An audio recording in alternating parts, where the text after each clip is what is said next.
চীনের দালাল হায় হায় হায় হায় হায় জয় শ্রীরাম বলো আল্লাহু আকবার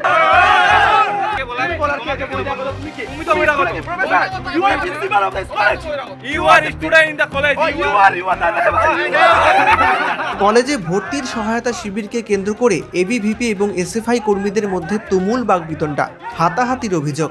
বাম ছাত্রদের চীনের দালাল বলে খোঁচা দেয় এবিভিপির কার্যকর্তারা। চীনের দালাল হায় হায় হায় হায় হায় শনিবার দুপুরে রাজগঞ্জ কলেজে এই ঘটনাকে ঘিরে দুই পক্ষের মধ্যে ব্যাপক উত্তেজনা বাধে।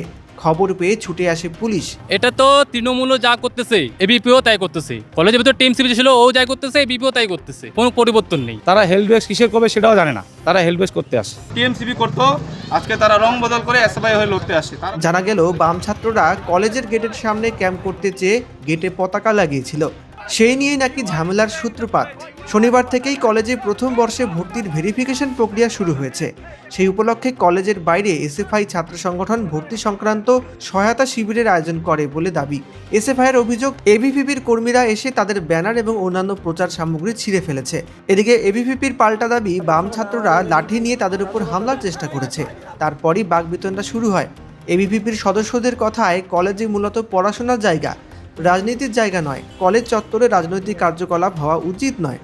দুই পক্ষেই একে অপরের বিরুদ্ধে বহিরাগতদের এনে দল ভারীর অভিযোগ তুলেছে। আমাদের শিবিরে বাধা দেওয়া হচ্ছে, এই হচ্ছে আমাদের মূল অভিযোগ। এবিপির কিছু দুষ্কৃতীরা হঠাৎ করে আমাদের উপর হামলা হয়ে করে ওঠে এবং আমরা প্রতিরোধ করে তুলি। এবং নেক্সট টাইম আমরা সোমবার এখানে ছিলাম, অনেকক্ষণ ছিলাম, এবং সোমবারও আমরা এখানে আবার ক্যাম্প বসাবো। দুষ্কৃতি কেন বলছে? দুষ্কৃতির কারণে বহিরাগতরা সব ওখানে বাসা বেঁধে আছে, কলেজের স্টুডেন্ট নেই। ওরাও তো অভিযোগ করছে যে তোমাদের শিবিরেও কিছু বহিরাগতরা আছে। সে তো আমরা ভিতরে যাইনি, আমরা তো গোটের বাইরে তো গণতান্ত্রিক অধিকার আছে সবারই লাগানোর, আমাদের ঝান্ডা লাগানোর গণতান্ত্রিক অধিকার আছে। সবাই রাজনীতি করতে পারে, সংগঠন করতে পারে কলেজে গেটে বা কলেজের ভিতরে। আমরা তো ভিতরে যাইনি, কেউ বলতে পারবে না। এটা একদম ভুল অভিযোগ ওদের। ওরা একটা স্টুডেন্টও নেই ওদের, ঠিক আছে?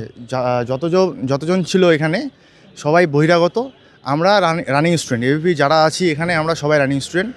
আজকে হঠাৎ কলেজে এসে এরা ক্যাম্পাস বসাচ্ছে, ঠিক আছে? কোনো পারমিশন নেয়নি কারো কাছ থেকে, কলেজ থেকে টিচারের কাছ থেকে কোনো পারমিশন নেই। আমরা পারমিশন নিয়ে ভিতরে হেল্প ডেস্ক বসেছি, কিন্তু এরা কোনো হেল্প ডেস্ক কোনো পারমিশন নেয়নি। কোনো স্টুডেন্ট নেই, রানিং স্টুডেন্ট এদের। আমরা দেখেছি যে বাংলায় 4 তারিখে পরিবর্তন হওয়ার পর, ঠিক আছে না, কিছু তৃণমূলের যারা কোথাও ঠাঁই পাচ্ছে না, তারা রাতারাতি রং বদল করে এখন তারা সিপিএম এসএফআই হয়ে তারা এখন কলেজে মাতব্বরি আসে, মাতব্বরি করতে আসে। হুট করে চলে আসে 10-15 জন ছেলে, কোথা থেকে আসে জানি না। একটা ছেলে এখন দাড়ি মুড়ি পাকে গেছে, কবে তারা ছাত্র রাজনীতি করছে, কবে কলেজ ক্যাম্পাসে শিক্ষার্থী ছিল তাও জানা নাই। তারা নাকি এখন আজকে ছাত্র হেল্প ডেস্ক করবে, এটা একটা হাস্যকর। তারা হেল্প ডেস্ক কিসের করবে সেটাও জানে না, তারা হেল্প ডেস্ক করতে আসে। আমরা তাদেরকে বোঝাইছি যে এখান থেকে তাদের সরে যাও, বাকি যারা ছাত্রছাত্রী আছে তারা অসুবিধা নেই, আসো, পড়াশোনা করো। রাজনীতির জায়গায় রাজনীতি হবে, শিক্ষা প্রতিষ্ঠান এটা পড়াশোনা যায়, এখানে পড়াশোনাই হবে।